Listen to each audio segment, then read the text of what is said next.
So I'm aware of at least one of you starting on the very first problem.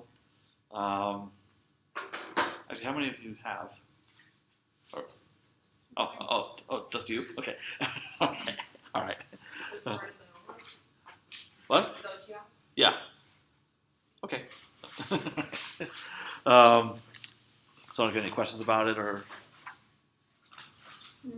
Well, I asked you the first one. Okay. Yep. I did have another one towards the end of it when you said factor off the IK. Yeah. So, but I mean, I could just check it afterwards. Okay. Or, I mean, just, I don't know if you're familiar with the solution or not, but like right here, if I'm even on the right path with that, then this I is funky. Like, if I do complete the square method there, like it's not there.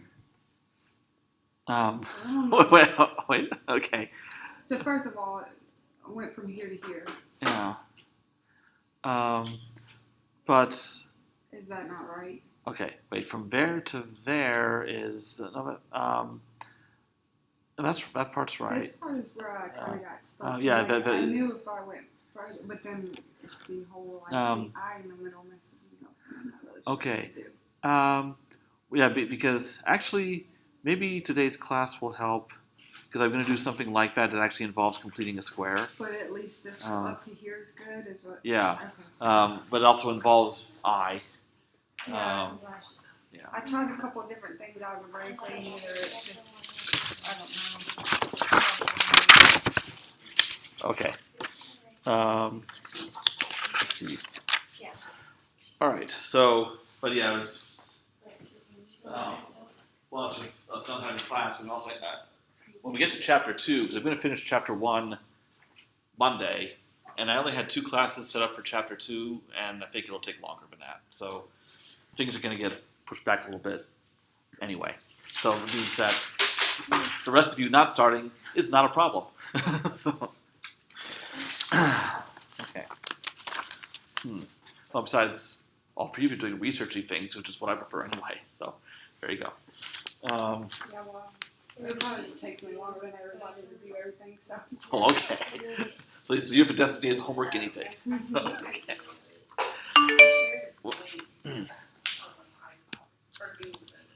Okay.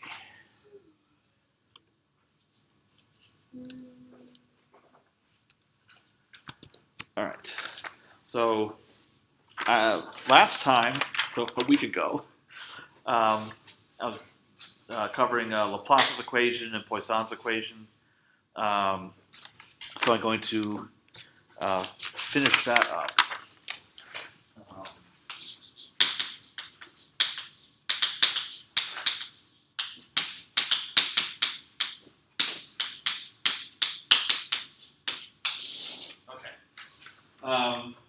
So some jargon here.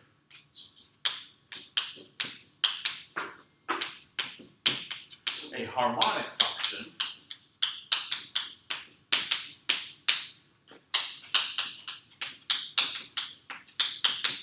is any function that satisfies Laplace's equation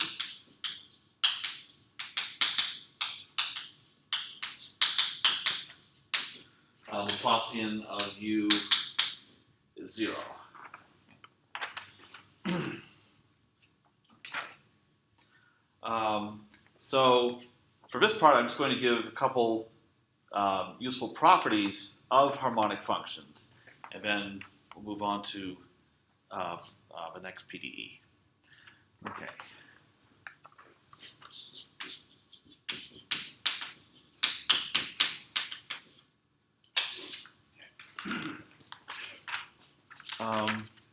So the first property is called the mean value property.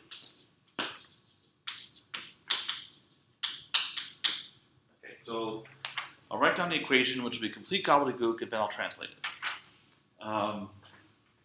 So if function u is harmonic, then it satisfies this. Okay, so we have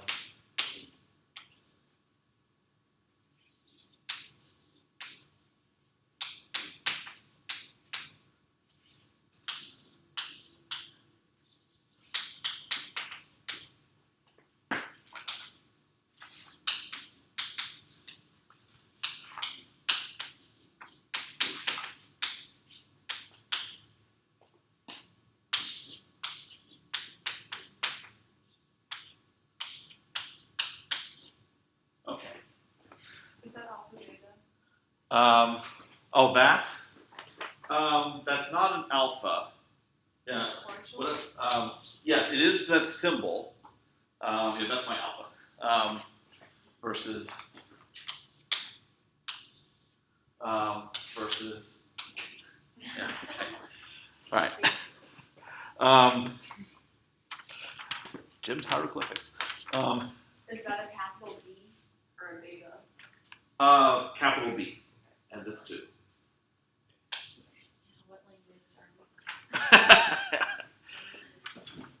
we? Yeah. Well, the thing is, in my other class, in 460, since I can't really use a board in there, what I'm doing is I have my laptop hooked to the projector, and I have a program. Well, Carly Bailey, who saw me use it in 460 2 years ago, whereas as on the fly LaTeX editor where I type in a math. And now that I'm using it again, I'm remembering why I hated it so much last time because it doesn't always cooperate. But yeah, that'd be a way to like totally disambiguate everything. But I still like running on the board. Okay, now what does all of this mean? What is the thing in front of the? Is that a U in between? UDs. Yeah, that's a U. Okay. Okay. Okay. Now,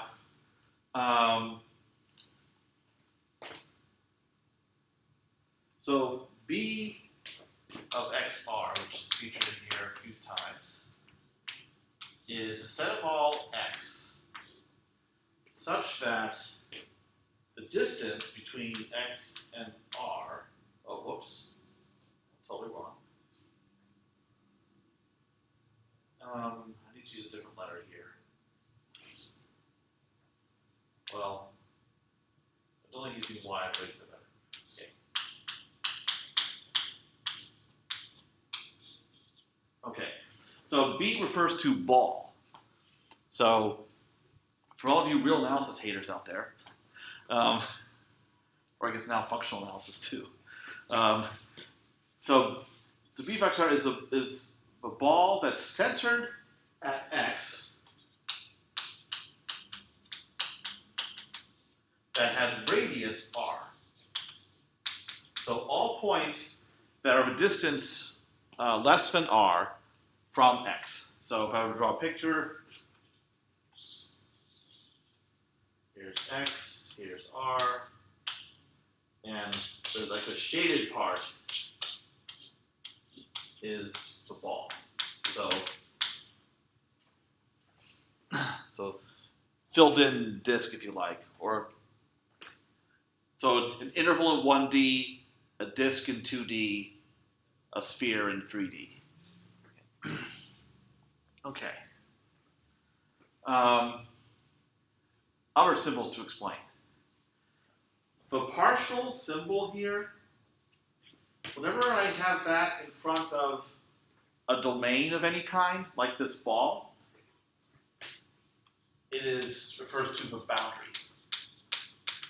So that's standard notation to refer to the boundary of a domain. So here we have the interior of a ball. Here we have just the boundary of it. In other words, like disk, circle, or interval, endpoints, that sort of thing. Okay.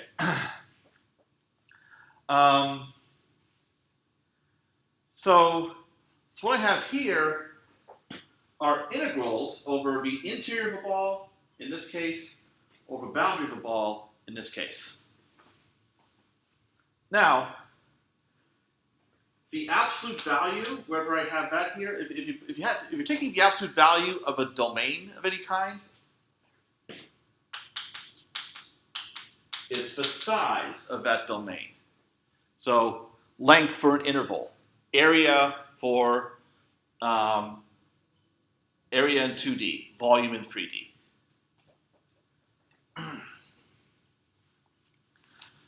Okay. Now,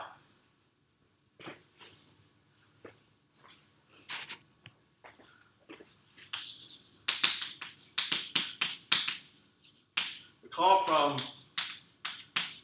Calc 2, if I have this integral, so a function of one variable, and I divide up front by b minus a. Can anyone tell me, who's remembered a summation of Cal 2, what is the meaning of that integral?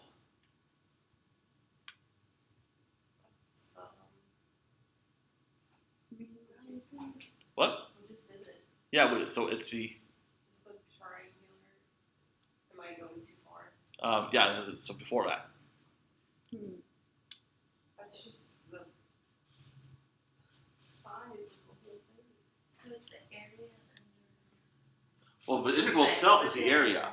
But the fact that we're dividing by b minus a, and yes, it is an entity from your research. Mean value theorem? I'm trying to remember Closer. what we use it for. Because we use it for the triangular inequality, which was, like, I guess the average of the Oh, you mean the trapezoidal rule, you mean? trapezoidal rule. Yeah, but that was an approximation. Before we even talked about trapezoidal rule, we were still using this.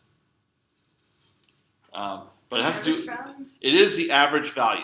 The midpoint or whatever. Well, we in our conversation referred to it as arithmetic mean, as opposed to harmonic mean. Yeah. So this is the average value. We just canceled the 1 over dx's. Okay. Okay. So it may not have been written explicitly. So the average value of f of x on AB.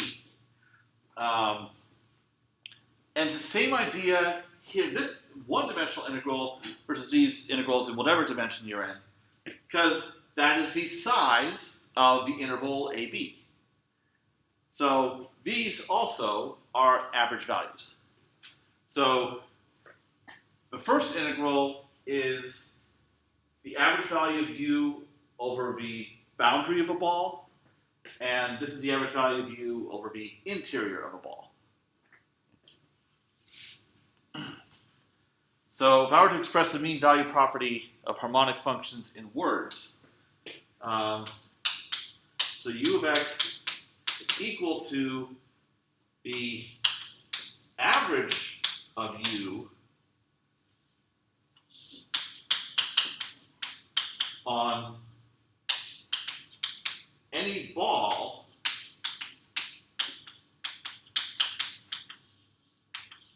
centered at x or its boundary. Yeah. So it's equal to either one of these averages. And the reason I say any ball is I didn't specify what R was. Doesn't matter what R is. For whatever R you pick, it's going to be equal to that average. Okay. So questions about?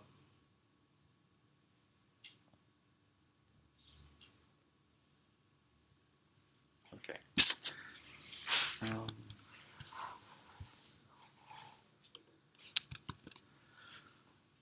Okay.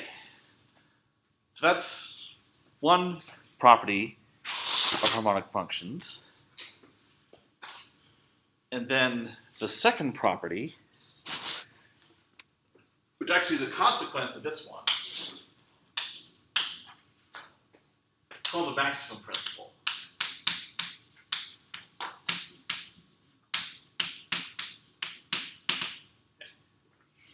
So,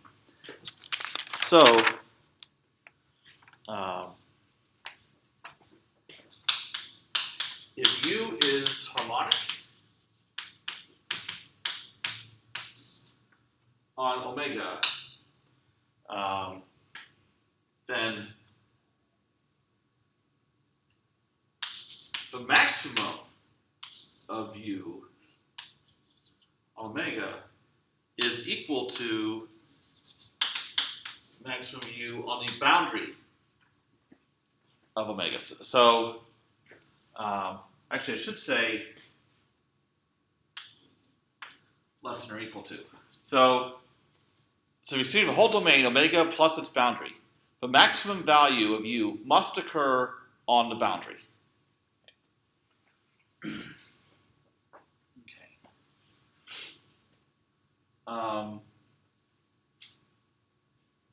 And if this is an equality, so in other words, you have a tie, you can think of it that way. There's a maximum occurring on the boundary, which has to happen. But if that maximum value is also attained anywhere in the interior,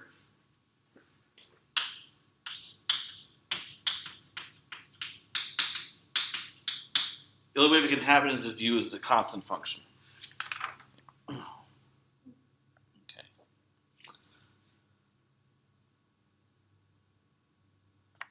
All right.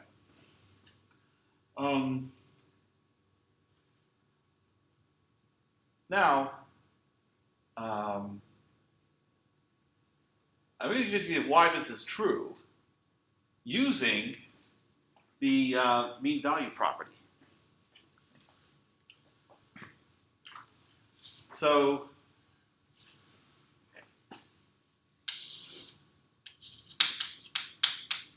so why is this the case? So we can argue by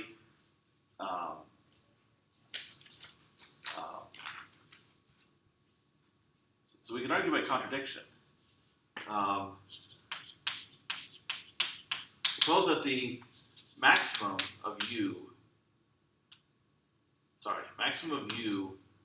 in the interior is strictly greater than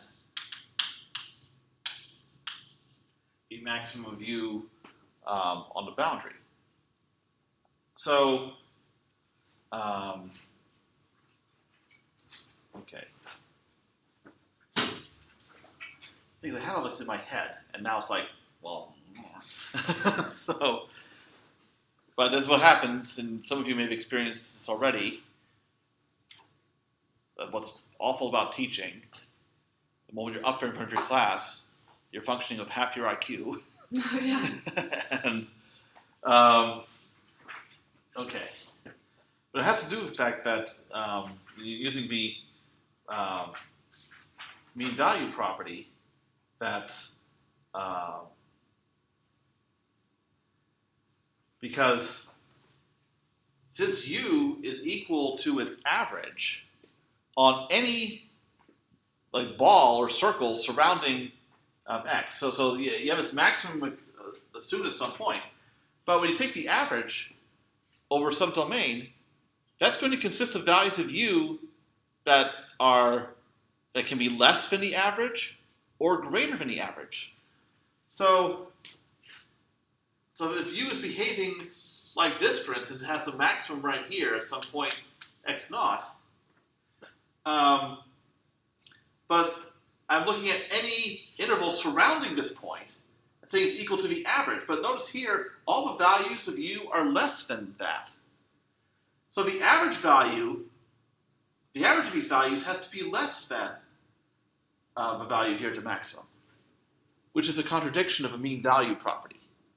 So I can't have some isolated maximum somewhere in the interior, because then it cannot be equal to its average on any ball surrounding it. So that's really the idea as to why this can't happen. It's because of that mean value property. And the simple notion that if you're taking average of a function over a domain, you're going to have values that are greater, values that are less. With one exception, what kind of a function would not have a situation of some values being greater, some values being less? What's the only other option?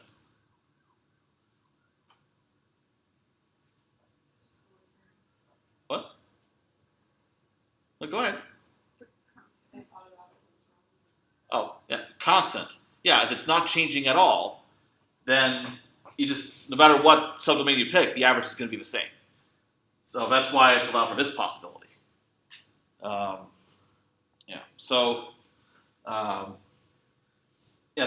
You're allowed to have a tie between the max in the interior and the boundary, but then it's constant throughout that whole domain.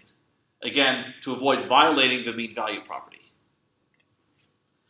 All right. So this can't happen. The average would be less when it's supposed to be equal. Okay. Now this is stated as a maximum principle, but I can go one step further. If U is harmonic, minus U is also harmonic, because to be harmonic, it satisfies Laplace's equation. If U satisfies it, then certainly minus U does, because you have 0 on the right side. So that means U also satisfies a minimum principle. The minimum also occurs on the boundary and can only appear in the interior if it's a constant. Just by applying the maximum principle again to minus U.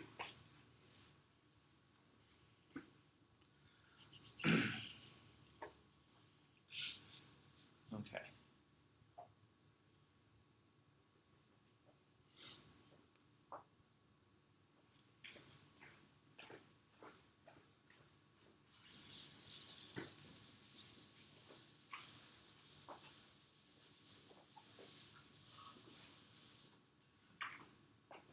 So a consequence of the maximum and therefore minimum principle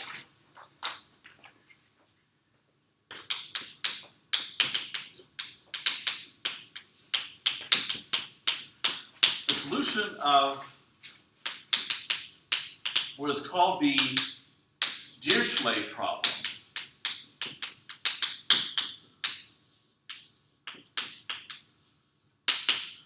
which is Laplacian of U is equal to 0 in some domain omega,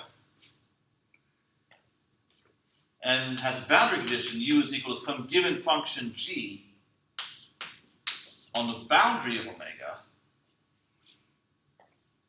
So we have PDE and boundary conditions. And it's called a Dirichlet problem because this is what is called a Dirichlet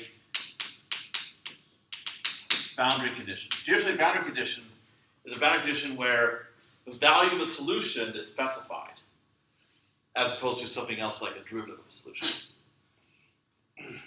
So the solution of this problem is unique.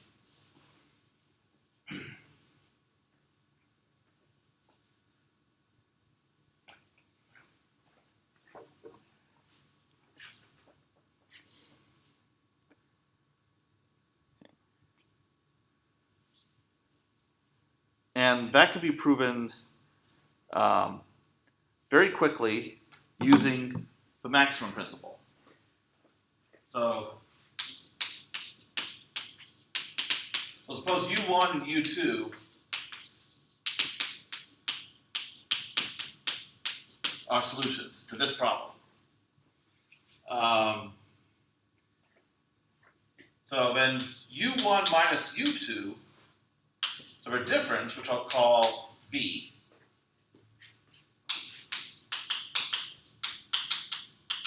satisfies this problem. It's also harmonic, and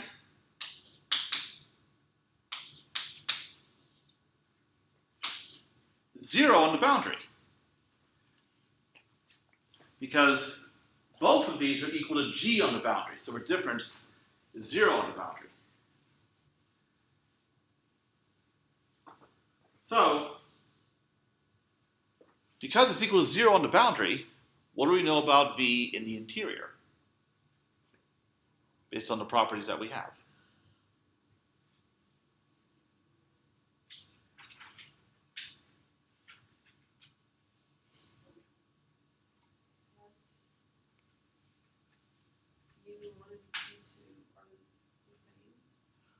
Well, why are they the same, though? Because if we know V is 0 on the boundary, what do we know? Because V is a harmonic function, it satisfies Laplace's equation. What do we know about how V is in the interior? There's only one. What? There's only one V. Oh, well, there's only this V, but because it's 0 on the boundary, what are the values? What's the value of V? Like, you mean it's like a circle? What? Like it's a ball? It's a circle? It's a... No. Okay, we're getting off track here. Okay. All right. Maximum principle. Focus on that.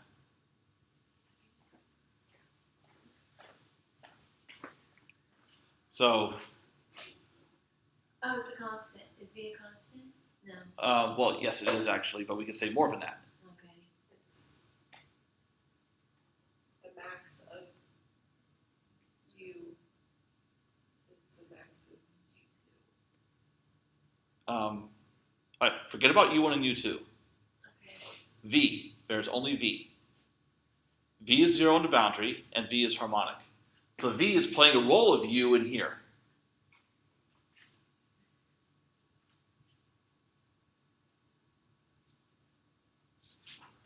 So this says that if you have any harmonic function, It's less than, what? so it's less than, so the other's greater. Like the interior and exterior are the boundary. There's equality. Right? Okay, the maximum and minimum occur on the boundary. Okay. So that's where you'll find your max and min values. But V is 0 on the boundary. So V is 0, like the constant. If it's Yeah. 0 on the boundary and it's a constant, it has to be 0 everywhere. Yes, because 0 is both the minimum and the maximum. So, Because it's harmonic. what? Because it's harmonic. Yes. Yeah, that's why we can use this. So, That was painful. yeah. Is that What? What? Yeah. Was that it? That was Well, yes. I forgot what the question was. Okay. We're falling apart here. All right. So, V is harmonic.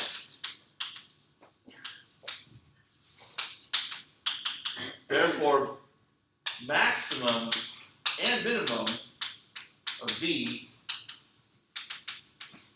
on the boundary. So because it's harmonic, we can say them max minimum principles apply. But because V is 0 on the boundary, the maximum and min are 0. So there's no room. So what does that look like? Just a 0. horizontal line? Like Yeah. Yes. a It is. horizontal line. Yeah. In 1D or a plane Okay. in higher D. Yeah. So V equals 0, not just on the boundary, but also in the interior, the whole domain. But V is a difference.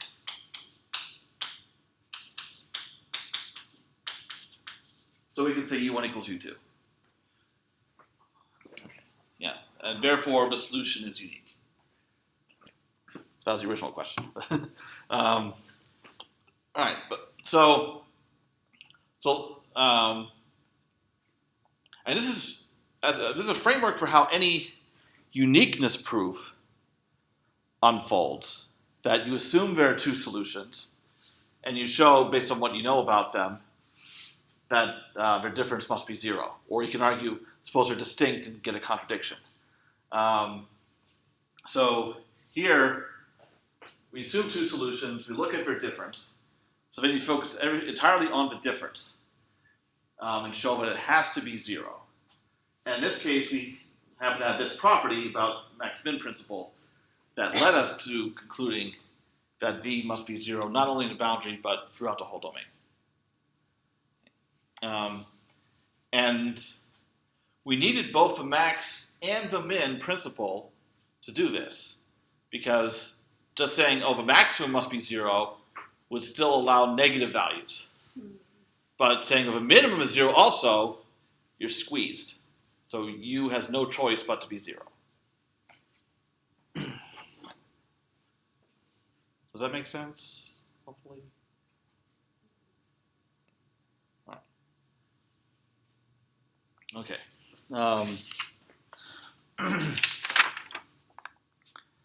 Now, okay, that's the Dirichlet problem for Laplace's equation. Now, another problem, the different boundary condition.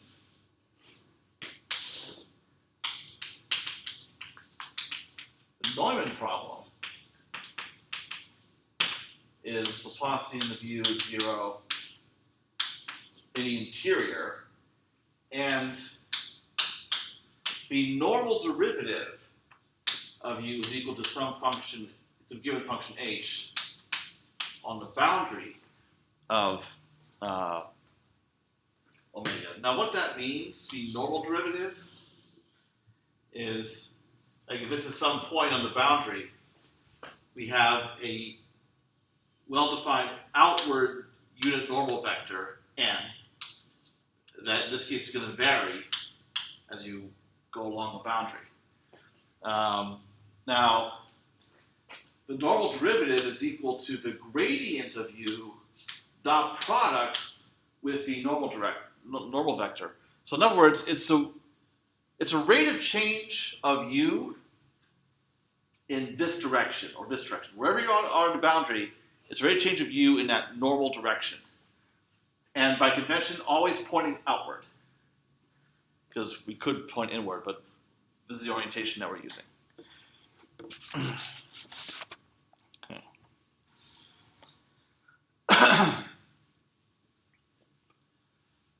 Now, whereas with a Dirichlet problem, I showed the solution is unique.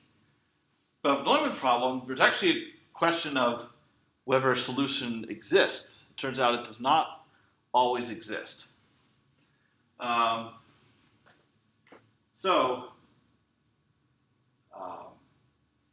Oh, wait a minute. Am I supposed to have something? Okay. Oh. I'm actually supposed to have Poisson's equation, but I'll just leave the right-hand side 0. Okay. So the thing is, if I take the integral over the domain of the Laplacian of U, which has to be 0,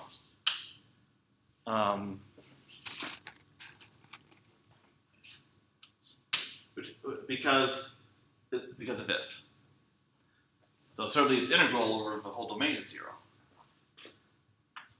But this can be written as the Laplacian is the divergence of the gradient.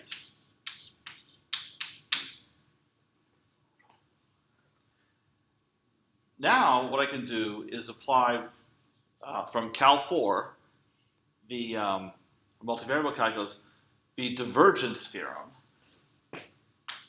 which takes this integral over the interior and changes it into an integral over the boundary of whatever you're taking the divergence of, which is the gradient.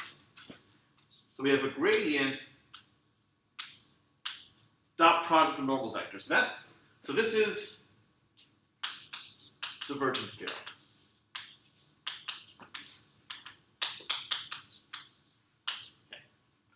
that takes me from here to here.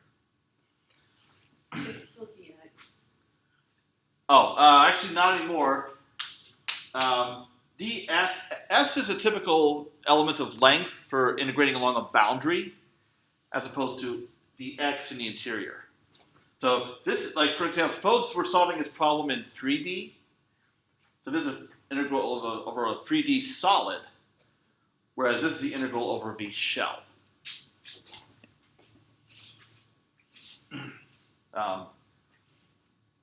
Okay. So chocolate inside the M&M, the hard candy shell. So we're integrating over these two cases. Figure whatever works, right? Okay. We could demonstrate your M&Ms. Yeah. Actually not, they're gone. Oh, okay. Good call. All right. But this, as I wrote over here, that is the normal derivative on the boundary. But by the boundary condition, that must be H.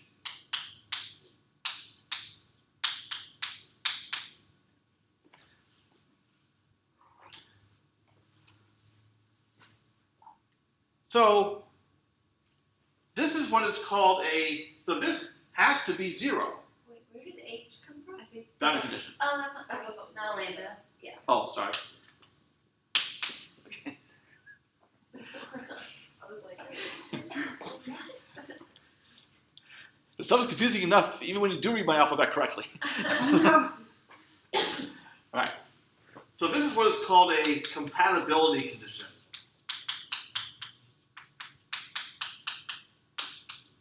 On the existence of a solution, let alone uniqueness. So I can't. So unlike this problem, the dictionary problem, I can let G be anything. I can't here. If I pick an H whose integral over the boundary is non-zero, this normal problem will not have a solution at all.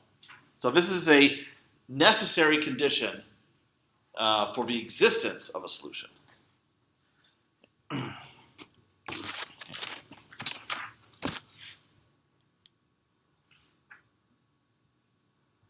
Okay, so any questions about that?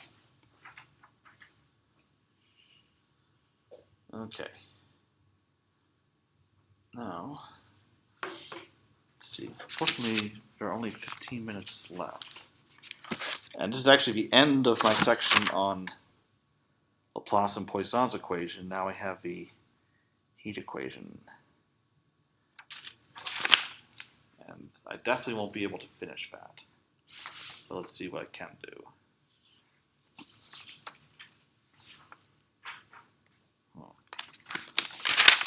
There's also a question, which parts do I feel like doing?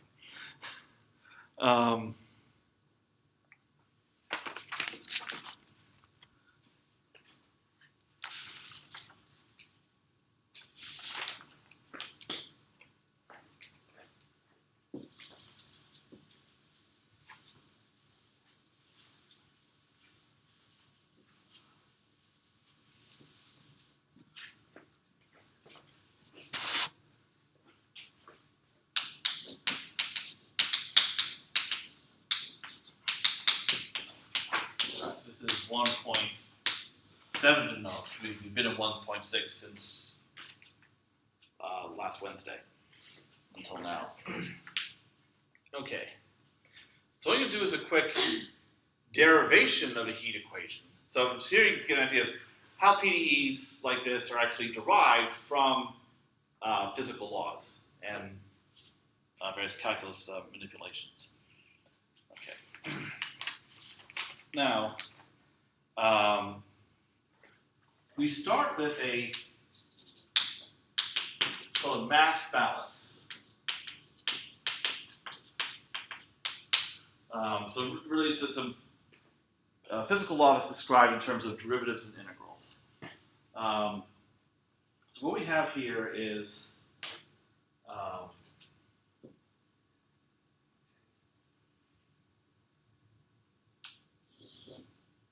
so doing some domain omega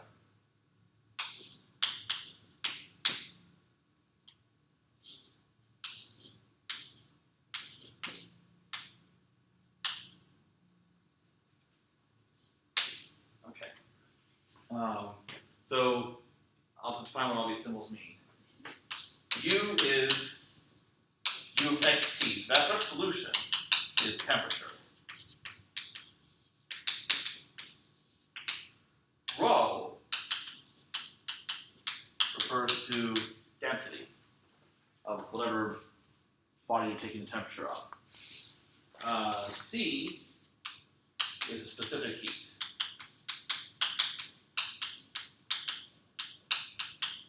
Now, for convenience, I'm going to assume that these are constants, because I'm just going to drive a constant coefficient heat equation. And what we have here is this integral is the total heat energy in omega, that integral. So, but I have a ddt outside, so really what I have written here is the rate of change of heat energy with respect to time.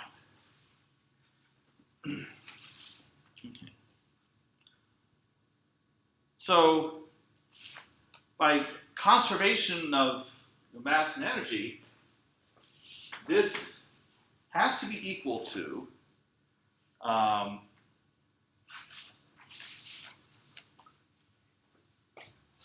minus integral over the boundary of omega of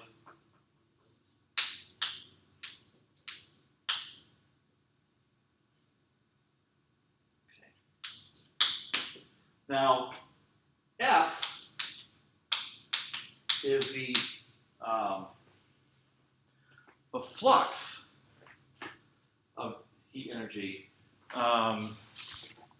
and the minus now N is the outward normal vector. But here I have a minus. So this right side is the flux of heat energy into omega. Flux refers to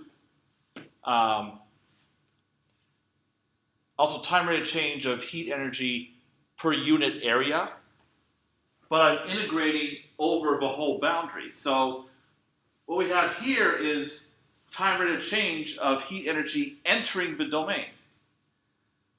So the reason why this makes sense is here we have time rate of change of energy in the domain,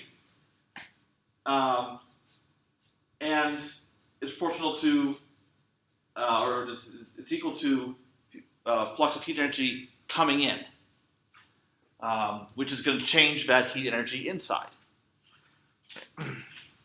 So this is the conservation of energy is saying. Now, so our PDE is going to fall out from this, hopefully in the next 7 minutes.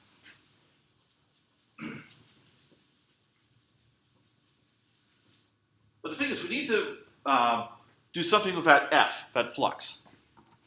And for that, we have what's called Fick's law. Fick's law says that the flux is equal to some constant, which we'll call A, or minus A, times the gradient, where A refers to thermal conductivity. Actually, I need to check my notation here. Okay. For K, yes, K is thermal conductivity. Okay.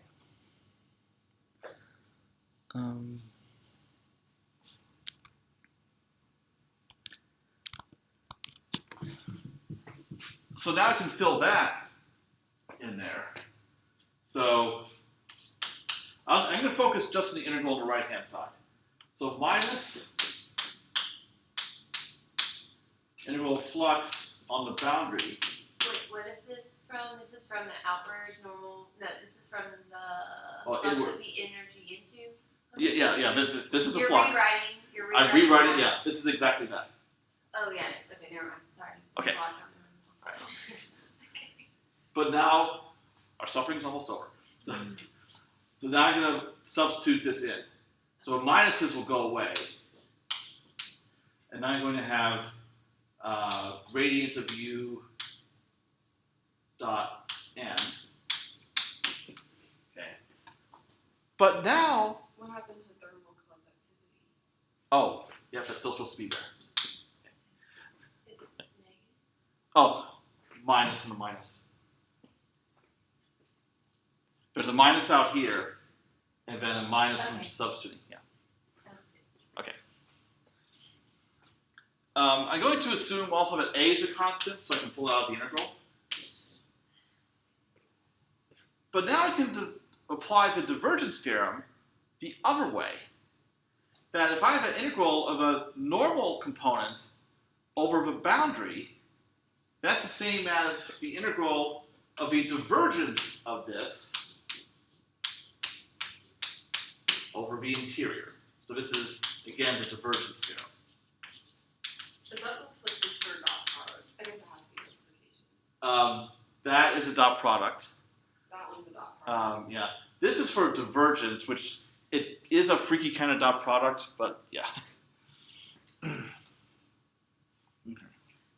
Is it still on the? Is it just on the interval of the interior, or is it the boundary? Well, now it really is the interior. So, divergence theorem. Yeah, so divergence theorem says that the integral of the normal component over the boundary is equal to the integral of the divergence of that same thing On the over the interior. Okay. Okay, well, it has been 5 years since you were in my Cal 4 class. So, yeah. Okay. So, okay. So now what's nice about this is I now have an integral over the interior on both sides. So now I have this, like on the left side, the constant c and rho pull out. The DDT operator, I'm going to move in.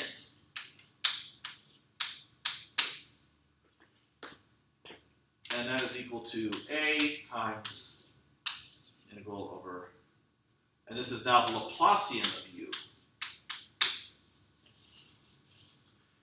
Okay. Now, this domain is arbitrary. I haven't said anything on which domain it is. So because these integrals are equal over an arbitrary domain, what we can conclude is that the integrands are also equal. So I can drop the integrals. So now I can say ut is k times Laplacian of u, where k is this constant a, but I've moved the c rho to the other side. So this is the heat equation. Finally. Okay. Yeah. I'm right there with you. Okay.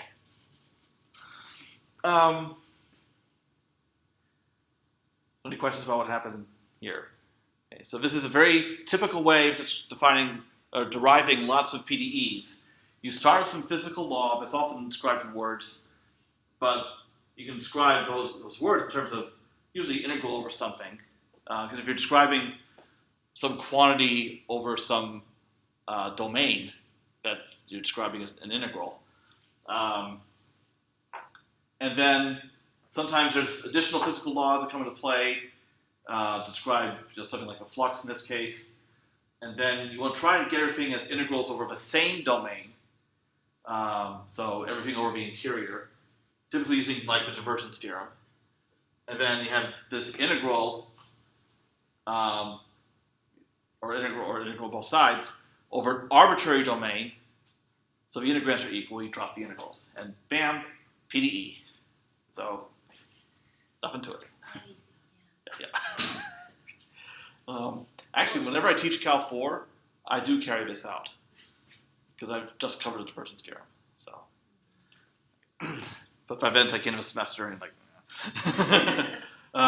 or I don't give a homework problem on it, so everybody's like, forget it. Okay, the last thing I will do with this heat equation is okay.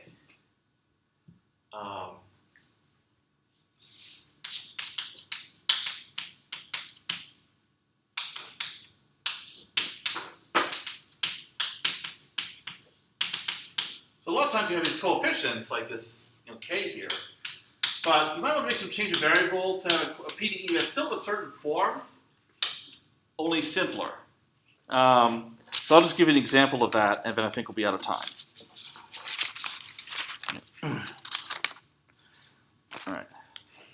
So if I make a change of variable, so x is my spatial variable. So in 1D, I have du dt is equal to k uxx. So I'll just stick to that case, but this would work in a similar way in higher dimensions. So x. So I'm going to let y equal to some unknown constant. Wait, I'm not going to use c. Actually, I've used so many letters here already. That's unfortunate. Does someone say Q? What? No, I don't know. Okay. Q is good. Okay. No, actually Q is not good. It's not good. You haven't taken a numerical linear algebra class from me, and that's why you haven't seen the story of why it's not good.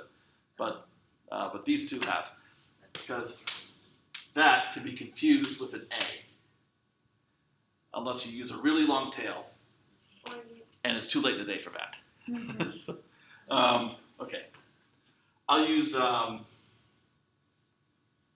H. I've not used H. Not here anyway.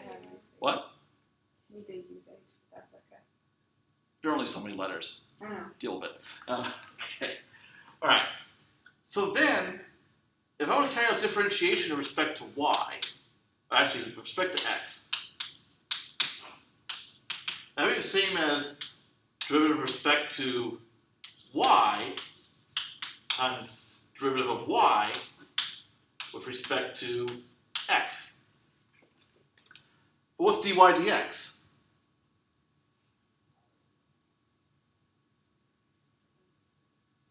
Derivative of this. Q. No. Wait, derivative of what? Derivative of that. H. H. And we're assuming H is a constant. So it's H du dy. So in other words, any derivative with respect to x is the same as H times derivative with respect to y. So similarly, if I take a second derivative, uxx, I would repeat this, and we would get h squared uyy. So here's what I can do. I'm going to let h be equal to 1 over the square root of k. So that h squared will be 1 over k to cancel out the k.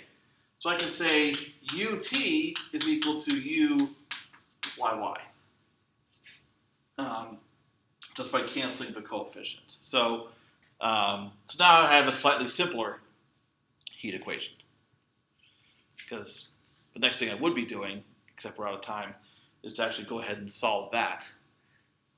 So we're just not going to have a pesky coefficient clutter things up. So those are interchangeable as long as you let h be 1 over square root of k? Yeah, just because I can take that and substitute it here. Oh, okay.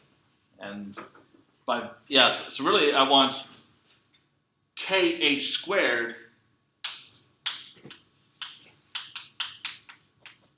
I want that.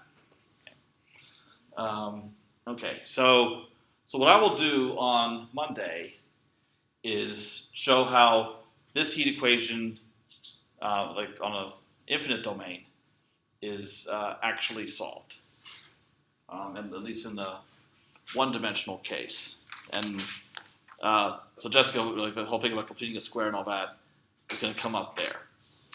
Yeah. So, but given that we're already intentionally behind schedule, there will be no harm in you holding off on. I'm sure you have plenty else to do between now and then. Oh man, 3 minutes late. I gotta celebrate my anniversary. Dang it. Where are y'all going? That's a good question. We've been to Cotton Blues the last 2 years, so I might choose something different. Wait, what? She said great tradition. Oh,